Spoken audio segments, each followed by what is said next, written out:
Good afternoon, everyone. Welcome to the Linen Hall and today's lunchtime talk. It's lovely to see you all here. My name is Patsy Horton and I am the Arts and Cultural Programmer here, and so you're all very welcome. Before we start, just a few housekeeping things. If you've been here before, you'll know the routine. Please turn off your mobile phone. We are not having a fire drill today, so if you do hear the alarm, please follow myself or another member of staff out of the building. There is a password for the bathrooms, and that is 4959, and the gents is on this level and the ladies is on level 1. You'll see that I've left a feedback form on your seat, and if you get a chance at the end, we'd love you to give us some feedback on the lecture today. It just helps us with future programming. I've also left you a copy of the Linen Hall's What's On guide, so that will take you right through to December. So I hope to see your faces again in our audiences. I'm delighted to welcome Professor Míchéal Ó Mainnín to the Linen Hall today to talk to us about Robert MacAdam and language revival and reconciliation in Belfast in the 19th century. Robert MacAdam and indeed the MacAdam family were very much connected to the Linen Hall, and the library is home to many of Robert's books and papers, and we have the very rare MacAdam Lexicon, the only copy in existence and one of the treasures of the library, and a few volumes of the 10-volume set are available at the back in the case here on the right for you to look at on your way out, and it's a fabulous and wonderful thing. So it's a real pleasure, given that connection with MacAdam for the library, to have Míchéal talk about him today. Míchéal, I think, is known to many of you already and is a wonderful and inspiring scholar. He's based in the School of Arts, English and Languages at Queen's University. His research interests are in linguistics, Irish and Scottish Gaelic literary texts, and Irish and Scottish identity and relations in the medieval and modern periods. He is director of the Northern Ireland Place Name Project and has contributed 2 volumes to the Place Names of Northern Ireland series, one in collaboration with Gregory Toner. He is also a co-investigator on the OS 200 project, which is engaged in digitizing and remapping Ireland's Ordnance survey heritage. He's currently completing a book on the toponymy of the plain of Macha, centred on the ecclesiastical capital of Ireland at Armagh and Ulster's ancient capital at Navan Fort. He is editor of the academic journal Léann in collaboration with colleagues in the universities of Galway and Limerick. So we're delighted to have him here today, and I'd like to welcome him to the stage now.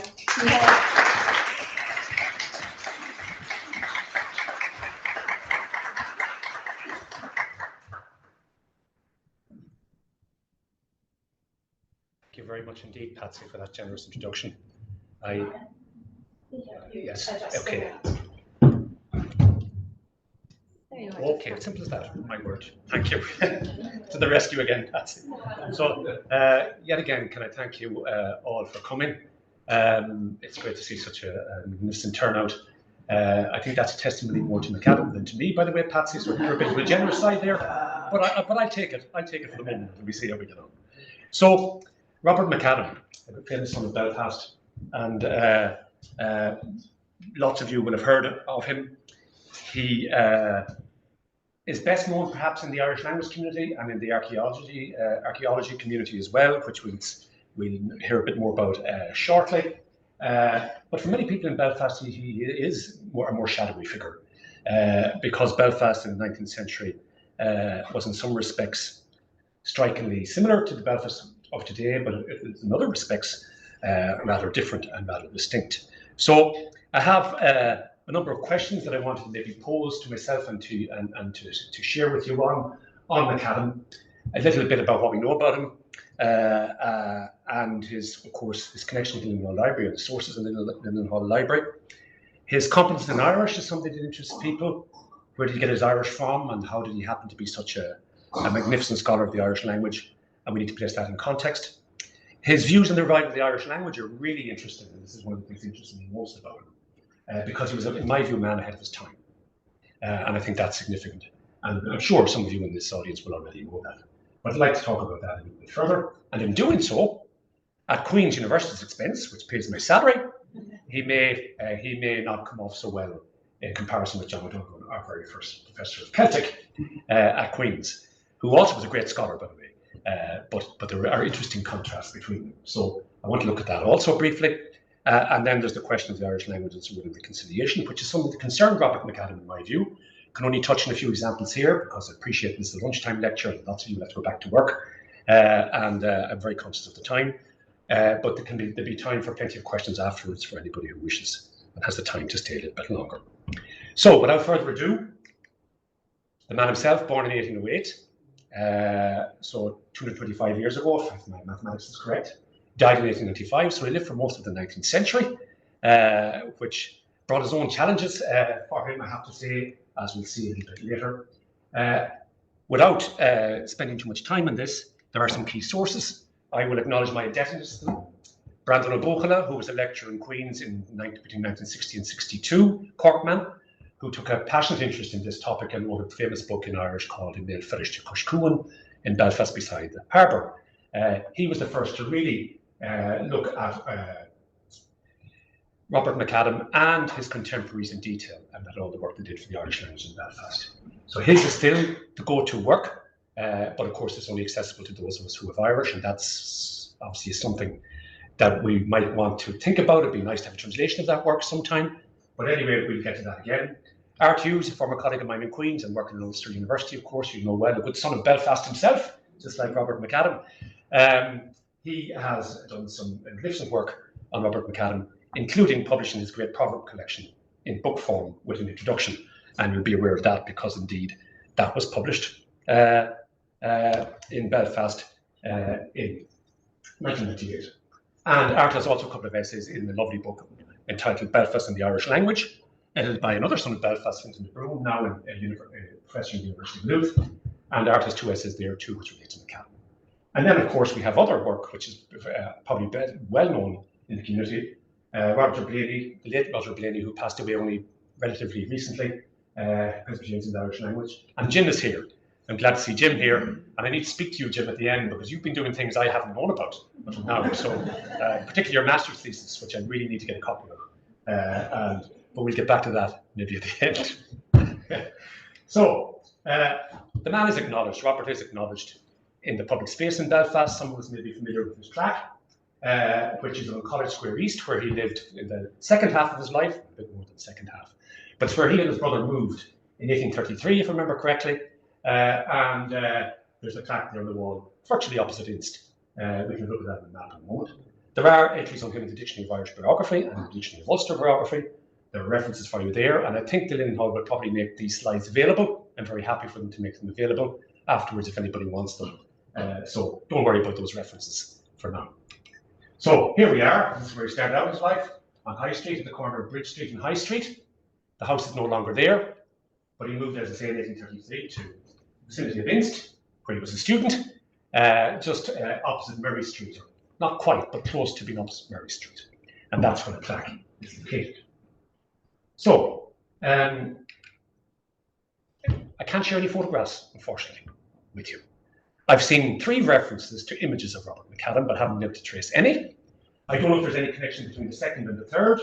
The third is described as a silhouette, which is said to be in the possession of the Ulster Museum. I've looked, not literally, but I've looked online and can't find any trace of it, so I'll have to go again and maybe ask for some help, just in case it's still there, because it'll be a lovely thing to be able to rediscover. There are, in the sources, references to 2 other photos, one by himself. He sent a photo of himself to a friend in Cork, and there's no trace of that. And another was gifted by his sister, apparently, on his death, to the Belfast Natural History and Philosophical Society, of which he was a member. Again, I'm not aware of that being still in circulation. So, a great linguist, first and foremost. A very great linguist, which of course is where I'm coming from, primarily being a lesser linguist myself. Why? I can say that in all honesty, because let's have a look and see what the sources tell us about him. By the way, he called himself Robert MacAdam in Irish, and MacAdam, or MacAdam with a Mac, and I think the Mac with the MAC is more common, so I'd rather put that in there, just notice that now. but we see him described as MAC or MAC in English, Robert MacAdam in Irish. He was a Belfast industrialist, and his company, the company he and his brother eventually owned outright, didn't at the outset, was located in Townsend Street, near the Presbyterian Church. Of course, I'm delighted to see Jack here, the last minister in Townsend Street here amongst us, Jack, because I have a personal connection through my family with that church.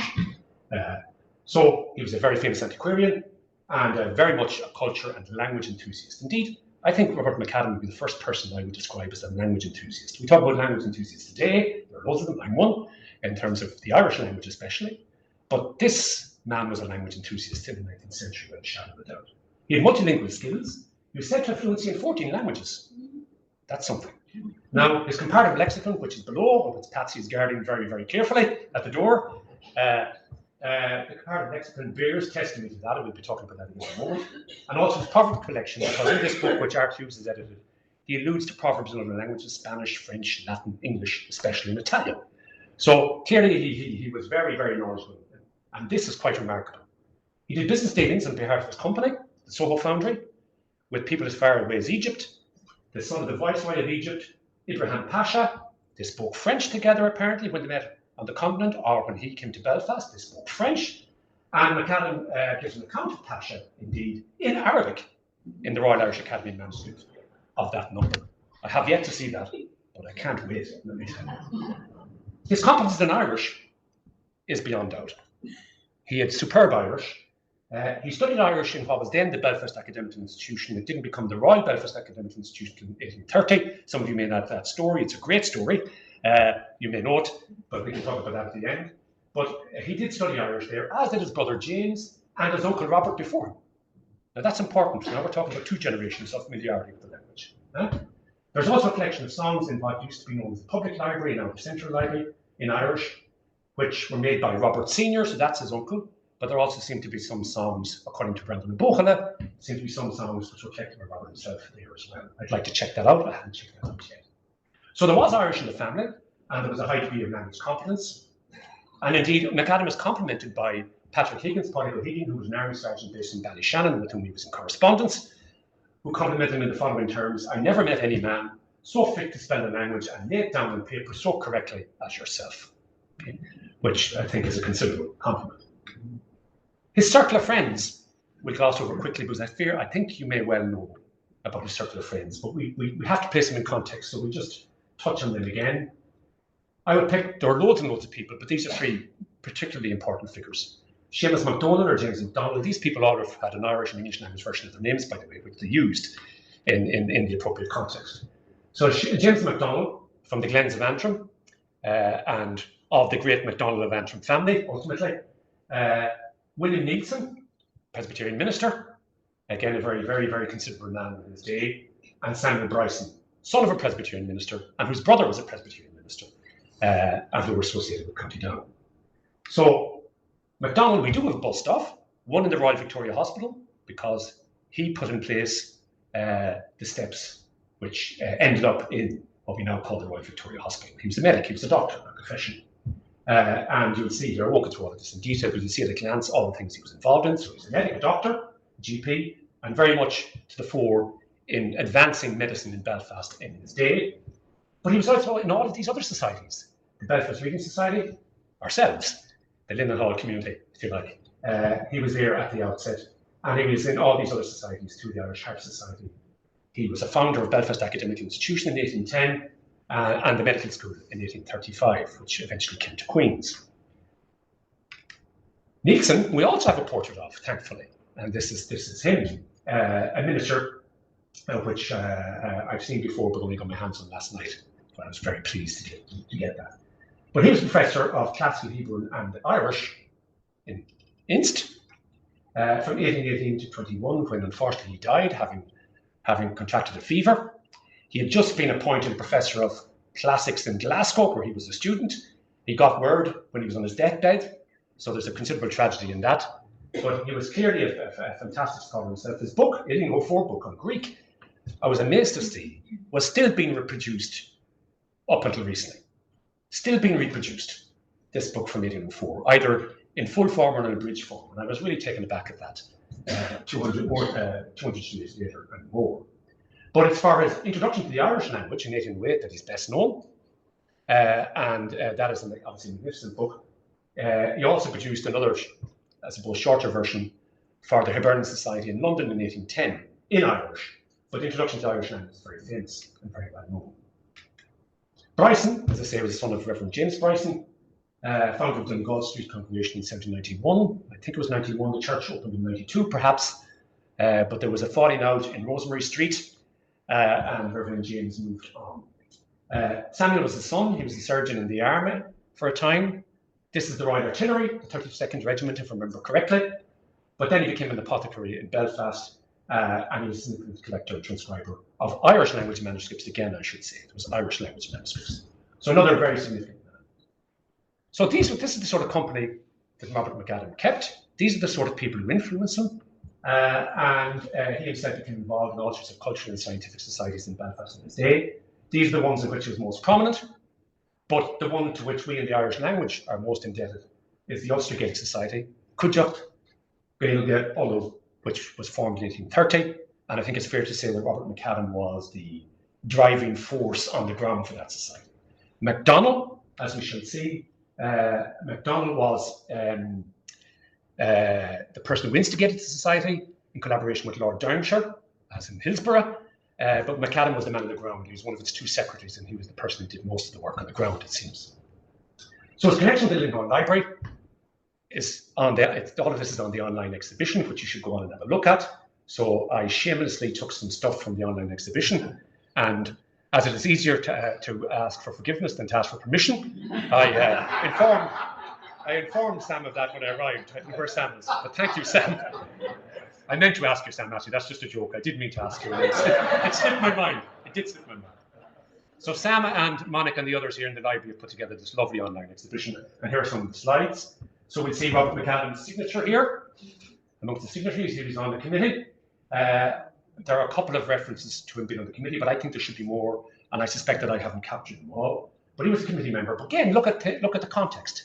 So were his people. His father, James, was a committee member, and his uncle, Robert, was a committee member and a governor, right, in 1813, at which point he disappears off the record. So I don't know what you did with him in the Lincoln Library. But he wasn't seen on the record since, according to Brendan Bócula. Sam and I were talking about this beforehand. Bócula wrote 50 years ago or more, maybe more information is now coming to light about him. But he disappeared at that point, according to Brendan Bócula, from the records. So much so that Brendan Bócula thought he'd left Belfast, perhaps. But that was Robert's uncle. So here we have a comparative lexicon, which you'll be seeing on the way out. Comparisons across a range of 28 languages. So all of the European languages, and as far as Sanskrit, and Sanskrit is actually related to Irish and other European languages. They all are part of the Indo-European family. And MacAdam, scholarship at the time was beginning to reveal this fact, and MacAdam, being the great philologist he was, clearly took an interest in that. So this is a remarkable piece of work. It's not complete, like his Irish-English dictionary, which I think looked as if it was ready for publication. I'm not quite sure why it didn't happen. So it's not complete. I think it was an ongoing work, but showed again the range of MacAdam's knowledge and the scale of his ambition. And it's a really valuable work because it just shows what this man was about and what he was capable of and what he was able to achieve. So there's a sample page for you in MacAdam's hand. He also was responsible for producing this textbook for the use of the students in Belfast Inst in 1835. He, in collaboration with a man called Thomas O'Fianachta, who he sent to work in various parts of Ulster. From his name, we suspect he might have been a Munster man. A small fault in a good man, as somebody once said to me. But he looks like he might have been a Munster man. But anyway, clearly he and Robert, in collaboration, prepared this book for the use of the students in Inst. And it's thought that the book is based on Nielsen's grammar of 1808. So we have that there. So amongst his most significant publication or productions, and I use that word reservedly because the man did so much, it's impossible to give him credit for all he's done. Rarely did I felt so overwhelmed by a single individual in trying to talk about him in a lecture as Robert MacAdam. This man is remarkable. And you're conscious all the time of missing stuff, because the potential for missing stuff about him is vast. He did so much, and he lived for so long. But the Ulster Journal of Archaeology, still going, still being produced from Queen's University, still one of the foremost journals in this field. This goes back all the way to MacAdam. He was its founder.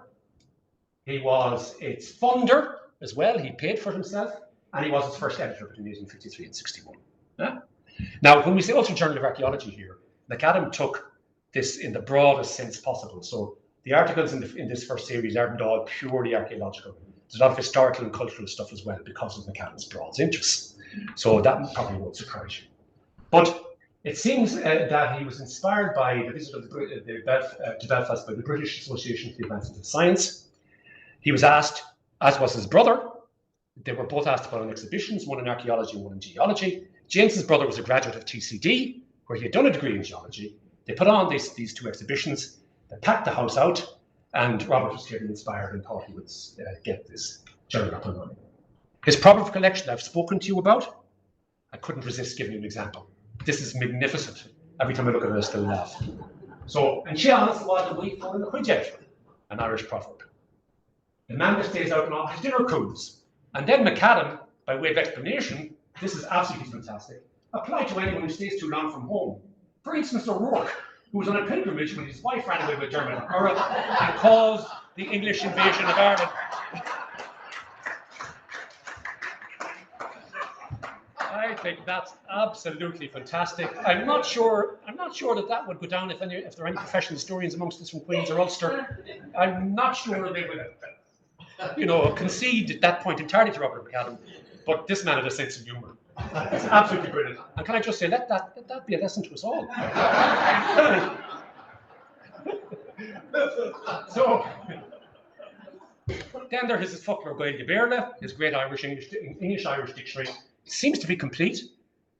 All in MacAdam's hand, including the introduction. The introduction is really important. But he collaborated with Hugh MacDonald, a scribe from County Meath, on that. We'll talk about MacDonald again. And MacDonald had a preface as well to add to this work. And it looked as if it was ready to go, but it was never published. I cannot say why. It's in Queen's and can't be seen there. And then there's his vast manuscript collection. He was the owner of over 100 manuscripts. Some he purchased as early back as 1830 when he was only 22 years of age. He went to Dublin to buy manuscripts. This was a man with a mission. And then he compiled, many more compiled under his patronage. He was a really important patron of the arts and of the Irish language in particular. These are his chief scribes. There are others, but I mentioned single out these three: Hugh MacDonald, Art Bennett, and Peter Galligan. MacDonald was his chief scribe and stayed with him for a period of 16 years. They all worked in the Soho foundry. Can you imagine? For all of this, this heavy-duty engineering was going on, producing engines which were being exported as far away as, the Viceroy of Egypt. Yeah? And they were in a room in the foundry working away. And there's a great poem in which one of them talks about, Galligan I think it is, talks about coming to the foundry for the first time and seeing everybody covered with black oil and smut, and thinking he'd arrived in hell, because it was an experience for him coming from rural Ireland, which was really rather different. So, the Irish language and the question of revival and preservation. This is the context. The 19th century is the great century for language transition in Ireland. It's not that there wasn't some transition and a move towards English before the 19th century. Of course there was, but the 19th century is the key period. Gareth Denver, former lecturer in the University College Galway, he taught me many moons ago. He talks about it, of a transition that took place over 3 generations from 1800 to 1891, with 3 million Irish speakers, the majority monolingual Irish speakers at the start of the century, and only 38,000 at the end of the century. Now that is staggering by anybody's estimation. This is what we're dealing with. Daniel O'Connell, the great politician of the age, MacAdam does mention him on a couple of occasions in his letters. He himself spoke English in his house with his family, but also was an Irish speaker. He couldn't but be an Irish speaker and spoke Irish to his tenants and to the people around about him. And that's the way things have been going, from the bottom down, finally down to the less off in Ireland, less off, were the last, of course, to hold on to the language. But O'Connell himself, he's quoting his biography. Now, it is his biography, not his autobiography, but it's an autobiography that dates to very soon after his death. And this is often quoted. I am sufficiently utilitarian, and this is O'Connell's words. I am sufficiently utilitarian not to regret its gradual abandonment. That's the Irish language. It would be a vast advantage to mankind if all the inhabitants spoke the same language. Therefore, although Irish is connected with many recollections that twine around the hearts of Irishmen, yet the superior utility of the English tongue as the medium of modern communication is so great that I can witness without a sigh the gradual disuse of Irish. Now, he was a bilingual, but undoubtedly favoured English, and obviously favoured English in terms of what had brought him in life as a politician, as a lawyer, and everything else. And this stands in stark contrast to the Synod of Ulster at a point in time in the first half of the 19th century, which many of you will be well aware of. Synod of Ulster was concerned with spreading the gospel, okay? And the General Synod spoke in 1833 of the smallness of our numbers, and especially if such as understood the Irish tongue, which had obstructed the execution of this purpose, in other words, spreading the news and spreading the use of the Bible in Irish. And therefore they make moves in this period to encourage an Irish-speaking ministry, and Jim has spoken about that. This is in marked contrast to the Catholic Church. Of course, there were Catholic priests who spoke Irish, but as an institution, there is a clear difference. And MacAdam approaches the Catholic Church in his introduction to his dictionary in the following terms: the neglect of the Catholic Church in teaching Christian doctrine and providing sermons on a regular basis in Irish is part of the problem with the decline of Irish in his view. Okay? So that's a very interesting quote from him. He doesn't find he's very Presbyterian. He's very spiritual. Nobody's in any doubt of what he is when you read his letters. But I think he's an ecumenical Presbyterian, if I was pushed to put him into a box. But we know what he is, and he knows what he is. He wouldn't be taking on the Catholic Church, and he wouldn't be saying things that might cast some aspersions on the Catholic Church very much. But he was motivated to say this in his introduction to his dictionary because he felt so strongly about the loss of Irish as a spoken language. And we know about the Home Mission established in 1836.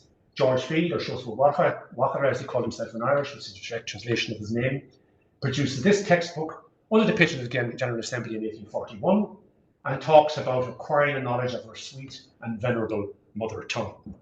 These are not words we'd associate with the Catholic Church in the 19th century.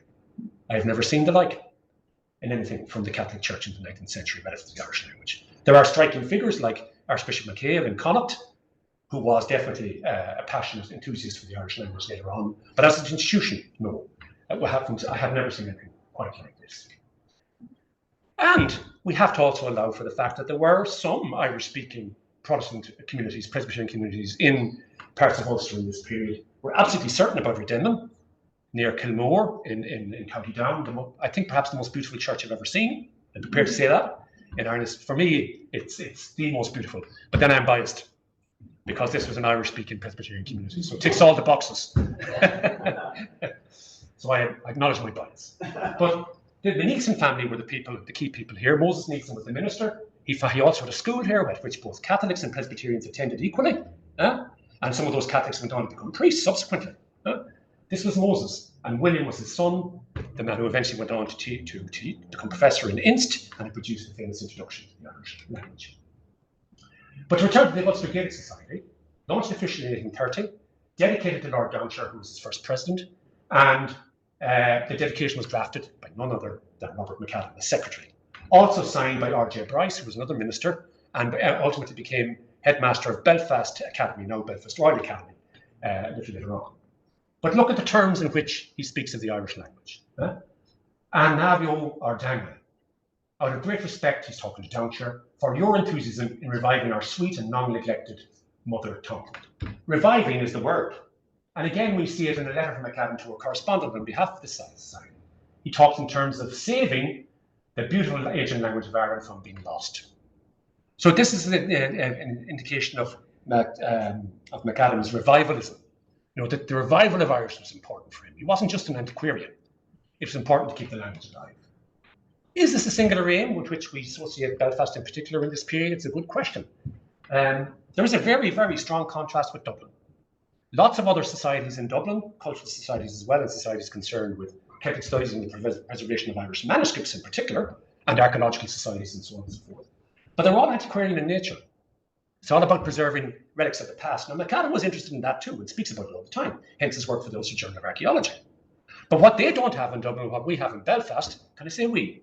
I've lived in Belfast for 36 years, I just want to clarify that. So despite my appalling attempt at acquiring a Belfast accent, appalling. But, So what they don't have, and we have in Belfast, is this concern with the vernacular. And for me, that's a very Protestant thing. Belfast in the 19th century, we know about the intellectual and spiritual life of Belfast in the 19th century. We know that it was primarily a Presbyterian city at the start of the century. And therefore, is it a coincidence that it's in Belfast that this happens, that this concern with the vernacular and preserving the vernacular? Is it an accident? I don't think it is an accident. And I don't think Brandon O'Brien has thought so either. So look, in his Irish primer, right? This is Hugh MacDonald's Irish primer, the man who was working for MacAdam, his chief scribe. He speaks in terms which I'm sure he got from MacAdam. On Conch Huitchin, the vernacular. Ayin Nachanga, the revival of the language. So he's clearly on board too with that message.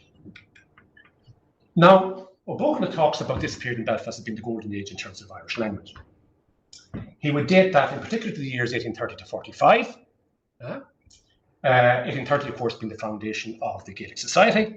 And around about 1845, things start to change. In particular, MacDonald dies, the father figure, the great medic, and Irish speaker.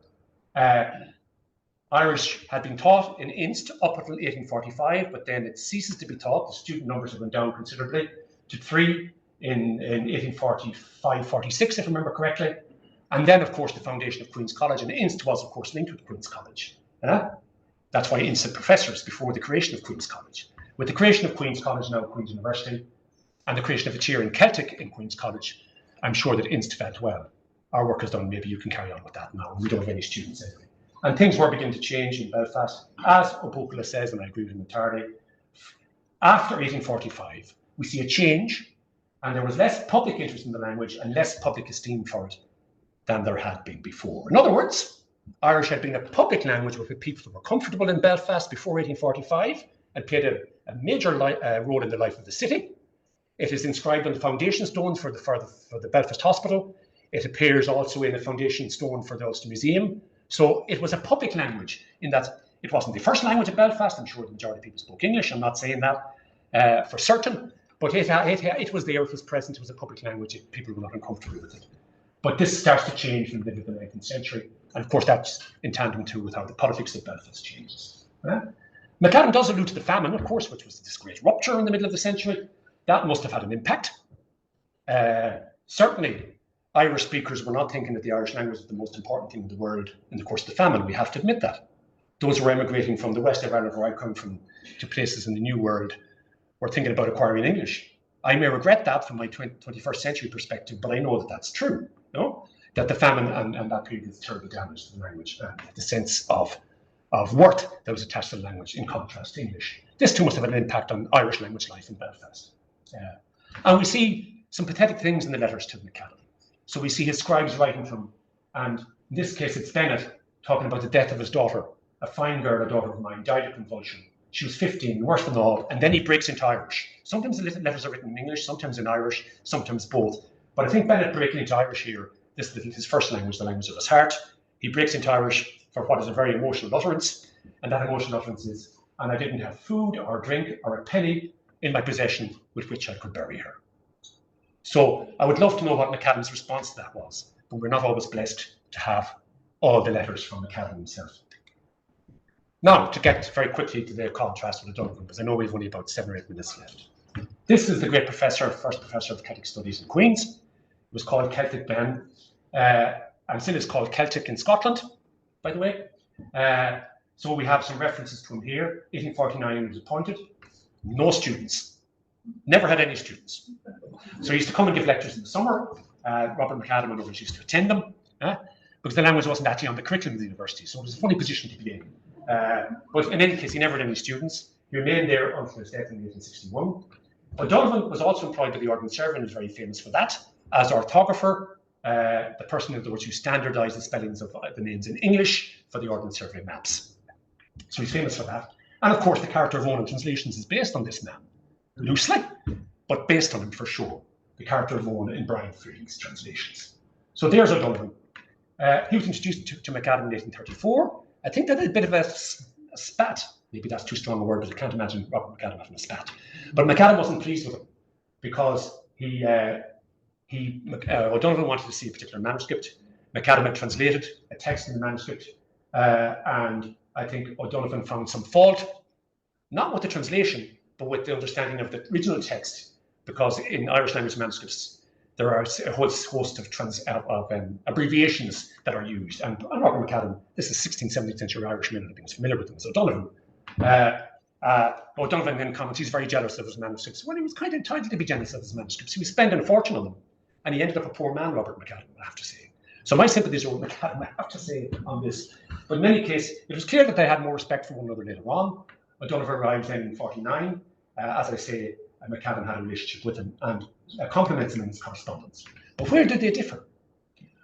MacAdam, on hearing that the first census of Ireland was going to general population census of Ireland, 1851, MacAdam decides we need to know the extent of Irish speaking in Ireland. We need to have an Irish language question in the census. Yeah? Now, he's not supported in that particularly by O'Donovan and others who are sceptical, thinking, what's the point? We'll see why in a moment. But he presses on regardless, and he wins that battle. Yeah? He wins that battle. The fact that he was disappointed with the results of the census is a different matter.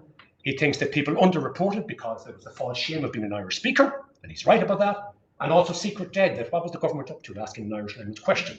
Was there something afoot? So there was some underreporting, and MacAdam realised that subsequently. He also suggested to O'Donovan that there should be a monthly paper in the Irish language. Again, MacAdam, the revivalist. O'Donovan didn't want to know. O'Donovan, the great antiquarian, the finest Irish scholar of the 19th century, still somebody we use all the time, people like me who work in this sort of material. The finest scholar of the 19th century. But look at the contrast again between them. And now we know why. Look at his attitude. He comments elsewhere. The taste for Irish language literature will become less and less every year, and I think of it of more consequence to work to preserve in an intelligible form what historical materials we have than anything that could be done in the way of teaching the language, the living language, which will become obsolete in about 50 years.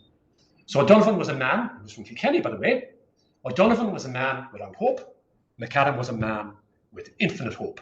And that's really interesting contrast. Okay? So finally, to get to the issue of reconciliation, I can only touch on this briefly because of the time, of course. But I think this is important and was important for MacAdam. Yes, the demography of Belfast changed in the 19th century. We know what happened. Overwhelmingly Presbyterian town around about 1800, and then increasingly the increasing numbers of Catholic poor, undoubtedly connected with the famine, coming into industrial Belfast in the course of the century. We have Catholic emancipation, and then we have anxiety in Belfast, which had prospered in the first half of the 19th century around the whole question of repeal. So there were many people in Belfast, the majority, who felt, that we have prospered now under this new Act of Union, and the linen industry was thriving and all of that. Even Marianne McCracken speaks of the Irish people, in her words, being treated more fairly. Yeah? Marianne McCracken, whose brother was the United Irishman and was put to death for his political activities. So even she came to that view, and that was news to me, and I found that very interesting. So in any case, this is James MacAdam, Robert's brother. Now, there's a phrase in Irish, Ní Macha a chum nó a chap. These are not my words, so all you Catholics and Presbyterians, don't be offended. This is not mine. This is not me. This is James MacAdam, Robert's brother. And he's talking about the question of religion and prejudice in September 1859, in the changed Belfast where there were tensions emerging. Bigotry and religious nonsense are not confined to Irish Catholics. That's the first blow. Okay. For the Presbyterians have made themselves conspicuous by insane exhibitions which the term revivals, and which have made them look ridiculous in the eyes of thinking persons.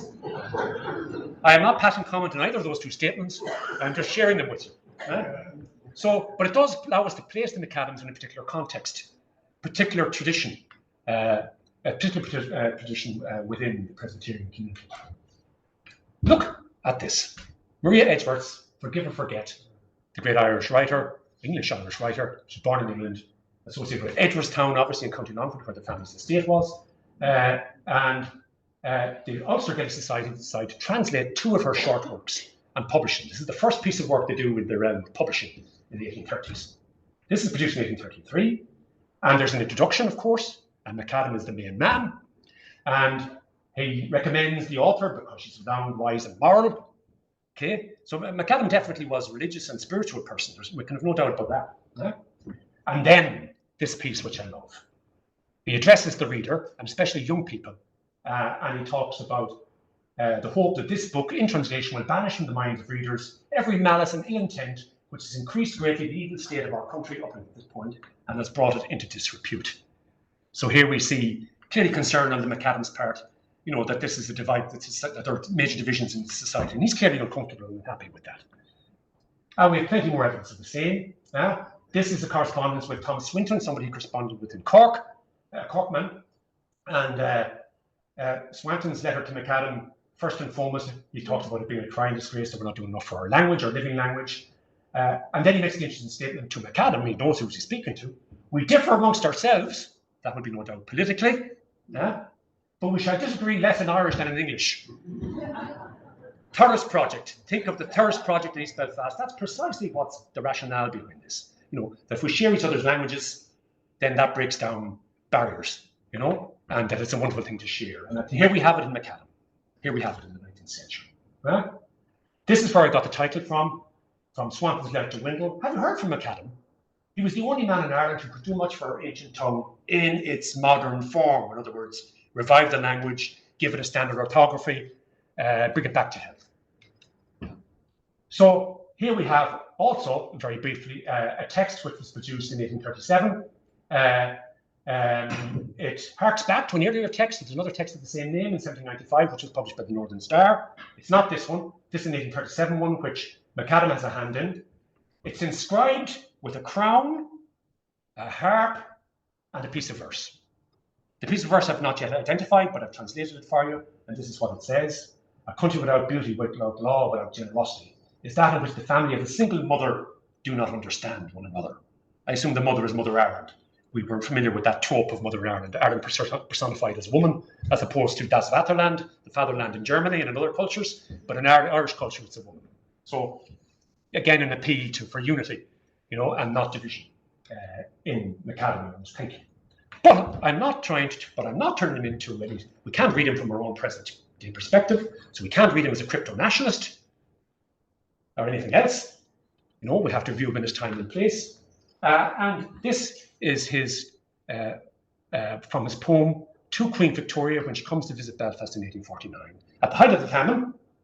So she's not somebody who was on best terms with all sections of the Irish people, I think it's fair to say. Some refer to her as the famine queen in the folk tradition, we know that. But here's MacAdam. She's coming to Belfast. Belfast is pushing on as an industrial city. The Villa Falsa one linear go Catholic must force or what is she with Jewish Cree above.